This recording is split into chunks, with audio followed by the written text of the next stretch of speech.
مارکس راغلي کنه ان ټوټل دی دا پرسنټیج کې چې درته وایم 63.63% آउट اف 100 ډیر ښه مارکس دي لایک فار ان ایوریج سټوډنټ دا پرسنټیج ډیر زبردست دی ما په نظر کې ځکه چې کته ایوریج سټوډنټ هغه ته وایي چې کوم خپل سبق سره خپل سپورتس هم وړي خپل نور ایکسټرا اکټیویټیز دي کوم پازیټیو اکټیویټیز هغه باندې هم نظر ساتي خپل لپاره دا ډیر غټ مارکس دي دا خپل اصل کې خپل ځان ته موټیویشن ورکوم overall alhamdulillah I'm so happy 63% دی 60 دی ما ټارګټ اوسه زه بس 60% راوړم 63 مې راوړم الحمدلله او دی ما انټرست یو ټول زیات کوم سبجیکټ کې خبرې په انګلیش کې اور بل په سوشل سټډیز کې which is like the Pakistan studies هغه کې سیده ډیفرنٹ کلچرز باره کې سټډي کوي نظریه باره کې سټډي کوي هیسټري باره کې وارز باره کې different cultures politics باره کې تاسو معلومات کیږي هغه ډېر انټرېسټینګ سبجیکټ و ماته اسلامیات obviously میتس نو استغفر الله زه اوس هم نه پوهېږم چې دا میتس ما په 12 کې څنګه پاس کړي یقین وکړه ما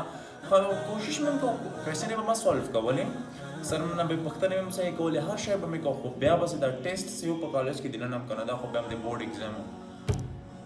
ما نه سالو کېدو برادر خدا ما څنګه پاس کو زه اوس هم نه یم خبر الحمدلله کیمستري واز ا سبجیکټ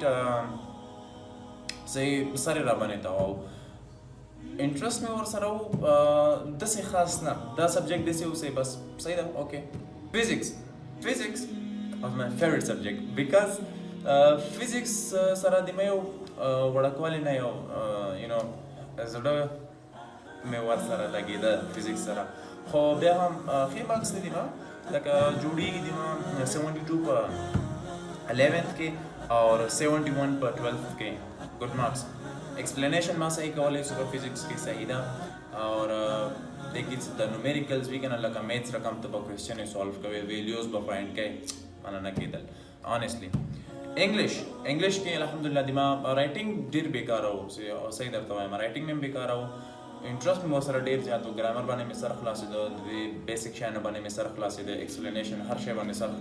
مطلب مغزه مې پرې خلاصېدل او ډېر ښه پرې پوهېدلم او لیکل مې هم ډېر ښه ایکسپلینیشن مې هم ډېر ښه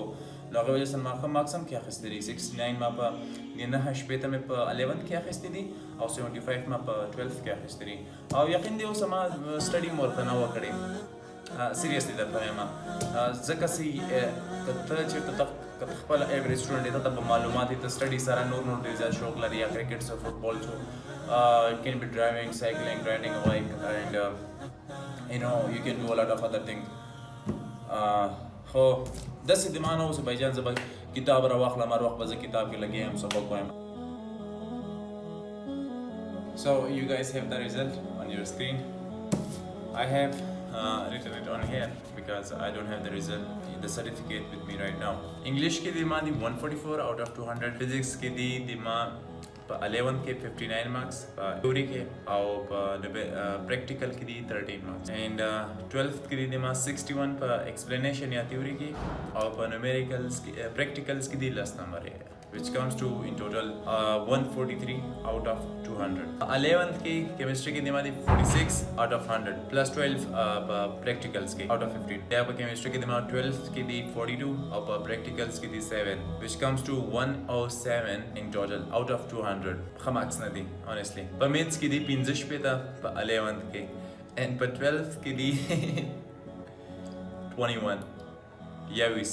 सलो के फेल نه دا خو I'm passed الحمدلله پاس کړی مې ده او په ان ټوټل سیدي 200 نه تقریبا شپږاتیا مارکس ما شپږاتیا نمبرې ما وړي دي ښې دي بدې نه دي یعنی کوم سبجیکټ چې تا انټرست نه هغه کې دومره مارکس ما اخلي مقصد پاسې کې هغه غټه خبر ده اخري اډوایس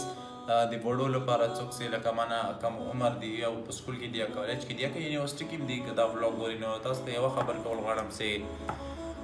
focus on your studies خپل سټډیز ته سیدا یو غنټه 2 غنټې هغه ټایم ورکوي په کالج کې یا په یونیورسيټي کې یا په سکول کې خپل سټډي ته وخت ورکوي مرګرو لپاره علیحده پورشن جوړ کړي هغه لپاره علیحده وخت سټډي لپاره علیحده وخت د مستۍ لپاره علیحده وخت همیشه چې دا خپل ایکسرسایز ته ټایم ورکوي سټډیز ته تاسو څومره هم لکه سټډي کوئ که نه همیشه خپل ایکسرسایز ته ټایم ورکوي خپل سپورټس ته ټایم ورکوي 10 منټې کې نیم غنټې 2 غنټې 3 غنټې هغه نور تاسو پورې ده خپل سټډیز باندې فوکس کوئ خپل وخت ورکوئ داسې نه صرف فیل سي او سبا ته بس د کور والا خبرو ته هم کور والا هم درته خبرې کوي استادان هم ملګري نو دا خبر نه at least you should pass your exam right and this was it for today thank you so much for watching هیله کوم چې پور کړي مې نه وي ځکه چې صرف خبرې ما کولې داسې خاص څه نه ونه او دا vlogs د ما 3 پیرې ریکارډ کا او دا vlogs د ما 3 پیرې ریکارډ کا بیرته مې دا 3 پیرې د څه ریکارډ کوم ځکه نو تیر سي vlogونه ما 2 ریکارډ کړی دي هغه ماته خوند رانه کړ hopefully I upload this one if I do then do like subscribe and share it with your friends thank you so much for watching assalamu alaikum warahmatullahi wabarakatuh